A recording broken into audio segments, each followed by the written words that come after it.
Fala, meus amigos, esse pós-jogo saindo bem demorado, bem atrasado aí, certo? Porque, sinceramente, família, pra mim é aquele pós-jogo que tem que gravar só porque tem que gravar mesmo, velho. Porque é broxante, velho.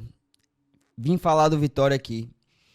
Não é nem pela derrota. Derrota a gente vai ganhar, vai perder, mas o roteiro com a cara do Vitória que a gente tem que ficar sempre repetindo as mesmas coisas e o vídeo acaba sendo repetitivo, que aqui vocês vão ver eu repetir várias coisas, né, que a gente já conversou aí. E a minha cara pra começar esse vídeo, velho, o Twitter aqui, o Twitter é 10 graça do ECV, é do ECV? 10 graça ECV, postou aqui, ó, a cara de Paulo na lista. E é exatamente assim que o torcedor do Vitória está hoje. Hoje não, né? Nessa sequência aí que o Vitória vem.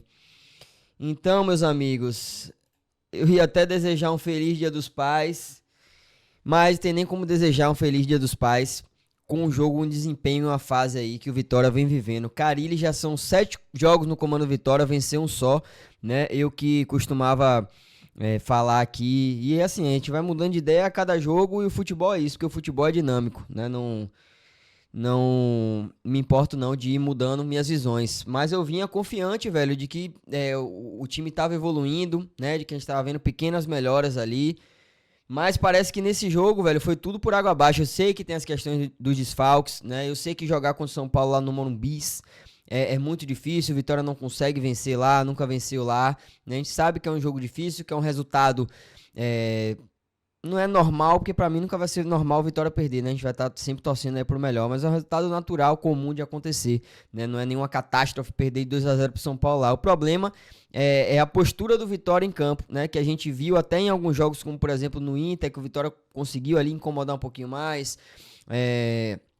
Contra o próprio Palmeiras, que, né, teve a questão do empate, enfim, mas que o Vitória conseguiu se impor, né?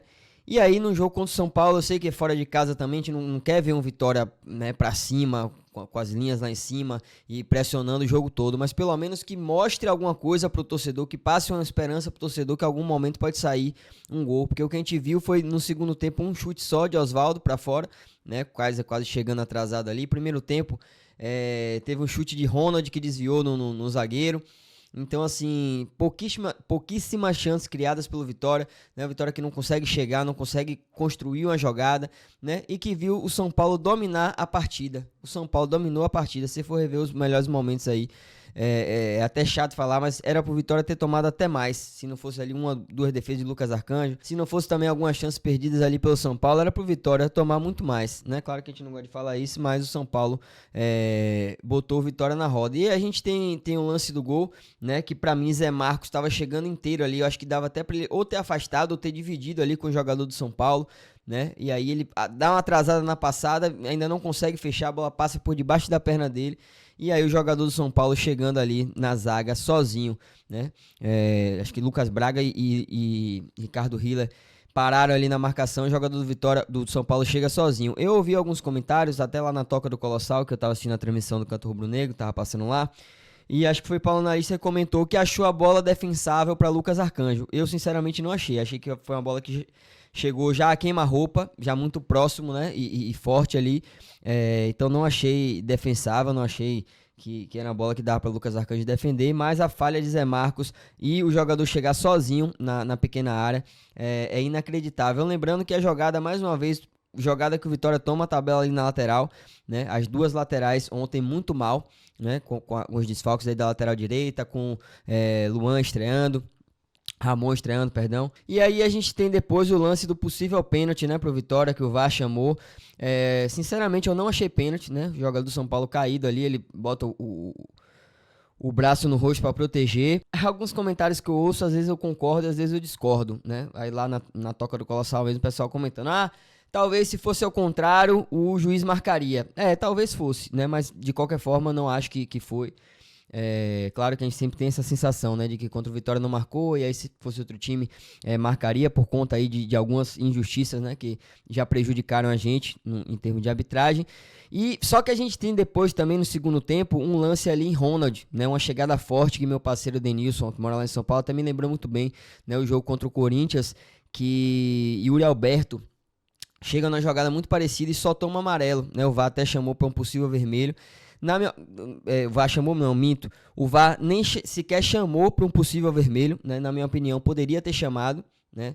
Eu acho que assim, não é absurdo ele só ter dado amarelo, mas acho que cabia pelo menos chamar o VAR ali e até possível um cartão vermelho. Mas aí teve esses dois lances de arbitragem e a gente tem um Romarinho estreando, jogando 75 minutos, né? 75 não, até os 25 do segundo, foi mais ou menos 70, 71, enfim. Mas Romarinho que vinha parado, achei até que ele ia jogar menos, que ia ter menos ritmo de jogo, né? Talvez colocaria ele no segundo tempo, entraria com o Romarinho no segundo tempo para pegar o adversário mais cansado, o Romarinho que tá sem ritmo, mas não acho que jogou mal não, acho que Romarinho, se pegar um ritmo legal aí, pode ajudar bastante, né? Ali pelas pontas, conseguiu ali alguns dribles, achou um bom passe pro Osvaldo no segundo tempo, foi o único chute do Vitória no segundo tempo. Os gringos praticamente inexistiram nesse jogo, mas também entrando já pro final ali, não acredito que mudaria tanto.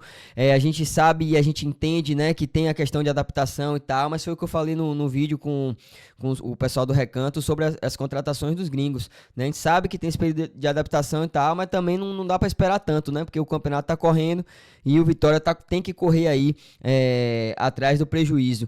Como eu falei no início, acho ainda, né, que o trabalho de Carille vem numa evolução. Claro que não é por causa de um jogo que, né, todo o trabalho é desfeito, né, mas a sensação que fica é que nesse jogo a gente evoluiu, né, o Vitória regrediu, parece, nesse jogo, mas querendo ou não, tem um mês só, né? Eu sei que o torcedor tá impaciente, eu sei que vão achar que eu tô passando pano, que eu tô querendo ver um lado positivo, mas querendo ou não, um mês é um tempo, pra mim, né, na minha opinião, é pouco no futebol pra você dar uma outra cara a um time, né? Ainda mais um time que tá sofrendo com desfalques, tá chegando aí ainda os reforços, e eu tenho essa esperança de que possa melhorar, né? Claro que depois do jogo de ontem passa uma sensação de que é uma ilusão acreditar numa evolução desse time, né? A gente não vê uma melhora nesse jogo, mas eu tento pelo menos pensar por esse lado. Eu sei que às vezes também é chato pensar muito positivo, né? Não é uma coisa que me agrada também. O Vitória tá se lascando, a gente tentando pensar positivo,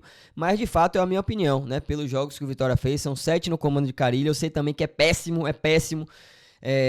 Só ter ganho uma dessas 7 partidas, né? Ainda mais com os empates que a gente tomou e tudo mais.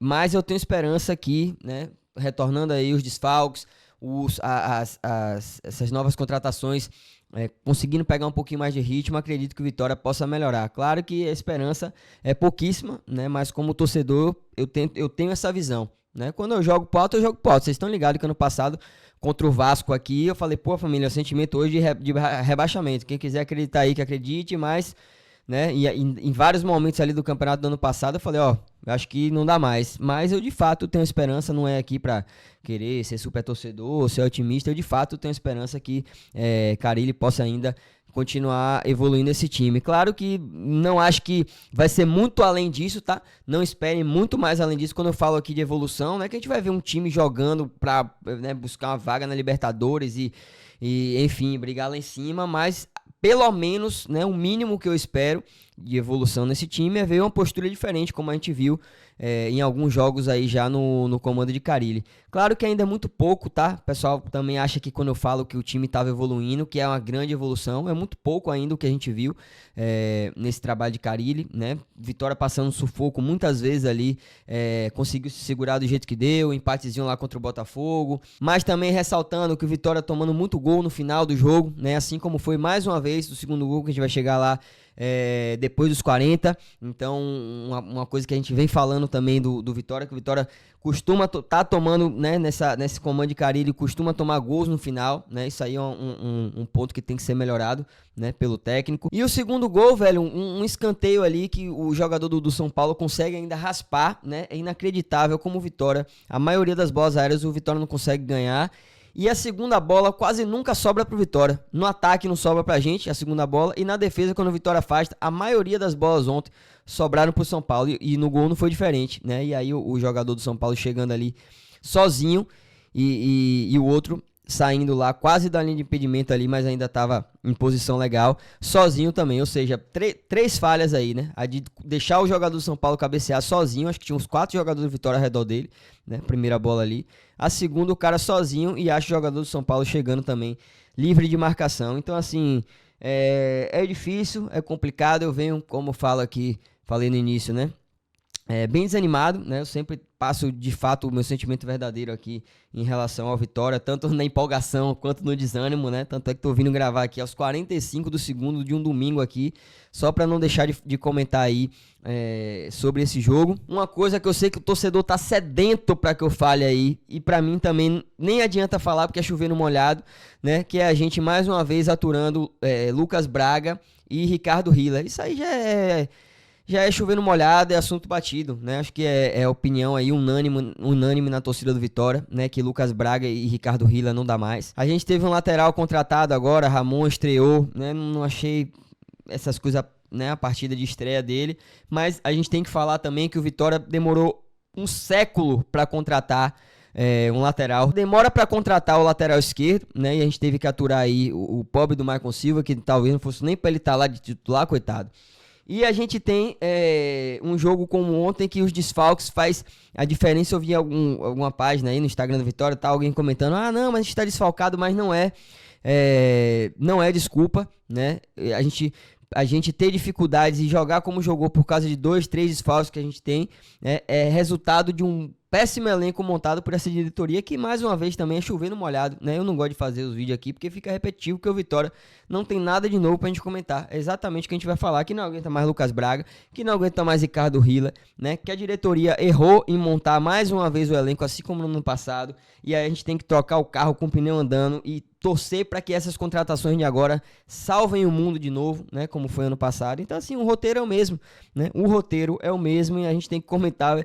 Parece um loop infinito, parece Caverna do Dragão, que toda hora, né, acha que vai sair ali da parada e volta, é a mesma coisa. Então, é isso, velho, é o desabafo que eu tenho pra fazer. Deixem as opiniões de vocês, né? É um vídeo que deve estar saindo tarde, pouca gente vai assistir, mas agradeço a todo mundo aí que assistiu até o final. E a gente tem o Vitória quase entrando ali na zona de rebaixamento com 18 pontos, né? 3 pontos a mais, a gente fecha o primeiro turno agora, inclusive amanhã, ou essa semana, na verdade, vou ver se eu gravo, né? Um vídeo pra gente comentar aí sobre o primeiro turno do Vitória. E 3 pontos a mais do que ano passado. Claro que ano passado não é referencial de nada, pelo contrário, né? É referencial de que a nossa campanha esse ano está tão ruim quanto a do ano passado, porque somente 3 pontos aí de diferença na virada do turno. A gente tem um Vasco ali com 16, 2 pontos a menos. O Vasco tem 2 jogos a menos que o Vitória, né? Todo mundo embaixo, na verdade, tem jogos a menos. O Fortaleza tomou uma sacolada do Botafogo, velho, tem um jogo a menos. O Juventude, que é o nosso próximo adversário, inclusive essa semana também devemos ter aí pré-jogo, gravar um videozinho de pré-jogo aí pra galera, com 16 jogos, 3 a menos do que o Vitória. Então, meus amigos, a situação está complicadíssima. Eu acabei de lembrar do discurso otimista que eu passei agora, mas quando você para pra pegar a tabela, o Vitória quase na zona de rebaixamento, com jogos a mais do que os outros times, você pega aí Carille com 7 jogos e um jogo só vencendo, sendo os empates no final, né, que a gente tomou. Um jogo contra o São Paulo, que o Vitória péssimo. Eu não sei como é que eu ainda consigo achar um ponto positivo. É a coisa mesmo do o cara deve estar me xingando aí assistindo o vídeo, falando, caralho, como é que esse cara consegue ser otimista, né? Mas, velho, quando eu tenho o sentimento de torcedor, é o sentimento de torcedor. Isso aí ninguém pode contestar, né? Isso aí é paixão e né, muitas vezes também já desanimei enquanto a galera tava acreditando, né? Várias vezes aí, pô, velho, eu acho que não dá mais, a galera, pô, ainda dá e tal. Então, sentimento do torcedor é isso, e eu tô aqui pra passar, como sempre foi, o meu sentimento. Então, deixe sua opinião aí, deixe seu comentário se eu esqueci de algum ponto, né? Eu sempre tento anotar pra vocês aí pra comentar a maior parte de coisas que eu lembro do jogo, mas às vezes pode ser que a gente esqueça, né? Bastante coisa aí pra gente comentar. E boa semana, né? Se é que tem como desejar, boa semana aí a vocês. Tamo junto.